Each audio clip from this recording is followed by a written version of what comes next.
about an hour. So, We have I think probably I'm just really interested in finding out more about sort of what people believe and sort of trying to understand what it is that draws people towards certain religions. I really didn't know exactly what I wanted to study, and I think it's a great place to begin, because you're working on questions that people have thought about for thousands and thousands of years. The thing that I love about philosophy is its preparedness not to take anything for granted.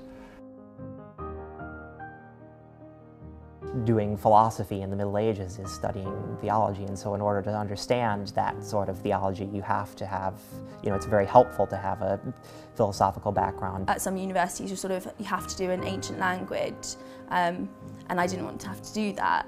And you don't have to do that if you do philosophy and theology at Oxford. I and other colleagues come from all sorts of different religious or non-religious backgrounds, and we welcome all kinds of students.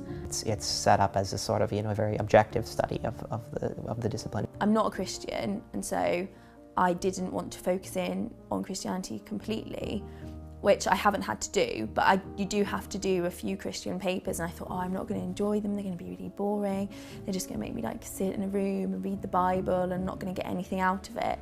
But actually, I was surprised by how much I did enjoy the papers. The first paper that you take for prelims is the Gospel of Mark, and you're not looking at it as in terms of, what do we, how does this contribute to the liturgy of the church, or how does this, contribute to the, doctrine of the church, the Catholic Church, or anything, specifically like that. You're looking at it as, a historical Greek text. Usually I would have 2 or 3 lectures a week, which each run for an hour, and then either 1 or 2 tutorials a week. There are classes occasionally, like I go to biblical Greek class once a week, Greek translation. It looks very empty in my diary, but it's actually not once you actually sit down and start doing the work. I try to get at least 4 hours of reading done every day. 4 hours. I tend to sit in the library for 4 hours, but other people obviously, break it up into sections. I suppose some people might say that chapel choir is related to theology, which I suppose it is because it's a Christian choir. So I do that, that's my main extracurricular thing. Oxford is a wonderful place for resources in theology, as should be expected from a medieval town, of course.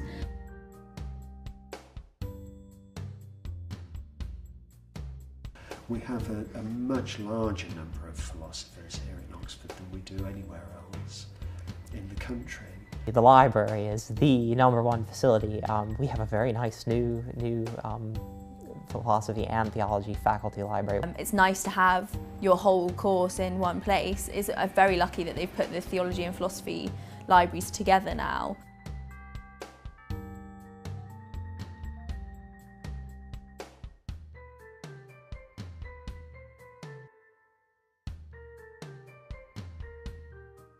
When you come and they say the college library is 24 hours, all the parents go, you'll never use it. You're thinking, I'll never be up at 2 o'clock writing an essay. Like, that just won't happen, because I think at A level you're doing a usual timetable because you have to get up for school in the morning. But trust me, you will use the 24-hour library. I think it's important that people recognise that the way we teach is quite distinctive there and puts people on the spot rather a lot. If that sounds someone's idea of heaven, then this is the very best place to come and study philosophy.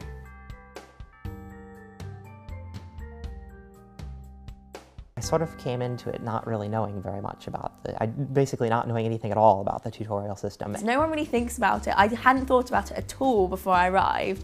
I thought, I was very focused on making friends and I knew that I was going to have to do work, but I'd never actually thought about how scary it was going to have to be to sit down in front of one other person and just talk about something that you didn't really know very much about and they knew a lot about. We're very concerned that our undergraduates have their own reactions, their own arguments. It's about their work. The tutorial is about what they think, about what they want to argue, and about what they think is right and wrong. You learn very quickly when you're writing an essay that you can't get away with making, generalizations about something. You have to be quite specific in what you're writing and thinking about, especially in philosophy.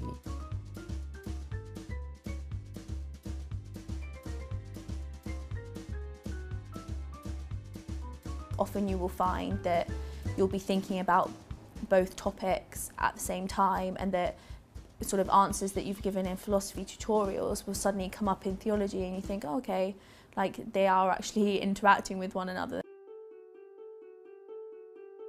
On public television in the US, we have Inspector Morse and Inspector Lewis, and I saw Oxford and I thought, geez, that looks like a really neat place. I'd sort of like to study there. I wanted somewhere that would work me hard. I didn't want to be bored at university.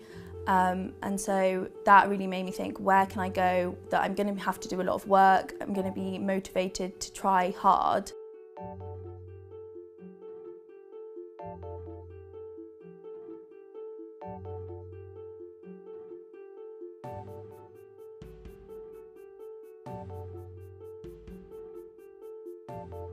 What we don't do in an interview is to start with a question that we think the applicant will already have some good things to say about, and therefore we can ask the question and then a prepared speech will follow.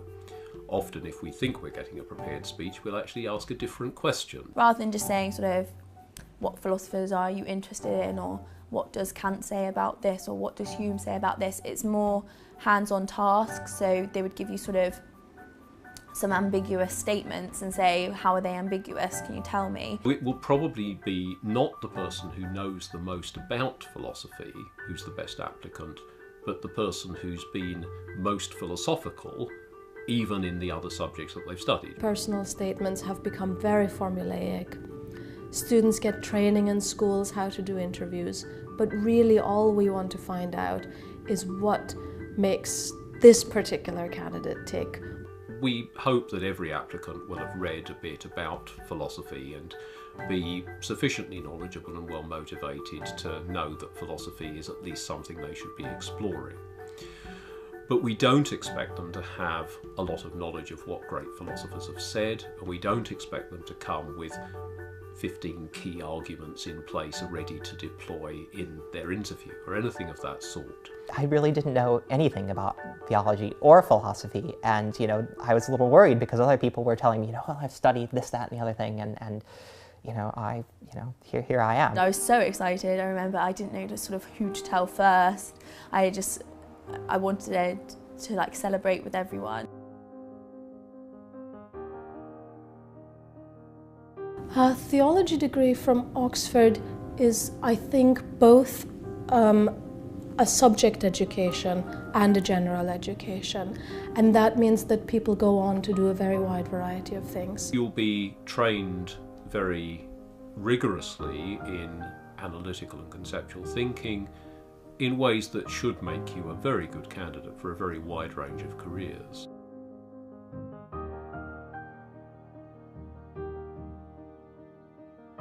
Some students will actually go on and become academics, and they will study philosophy at a higher level, and it will become their own profession. But that is a tiny, tiny minority of our undergraduates. Most of them, although their interest in philosophy will have been piqued, and although they will almost certainly sustain that interest through the rest of their lives, will go on to do something professionally which doesn't directly involve philosophy at all.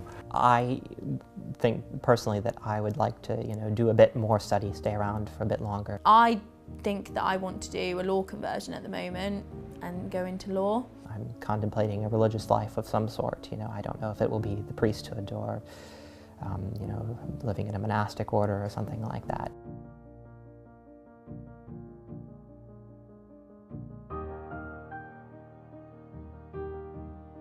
And it's a great stimulation to be able to see how some reading that one suggested to an undergraduate has affected their thinking, maybe positively, maybe negatively.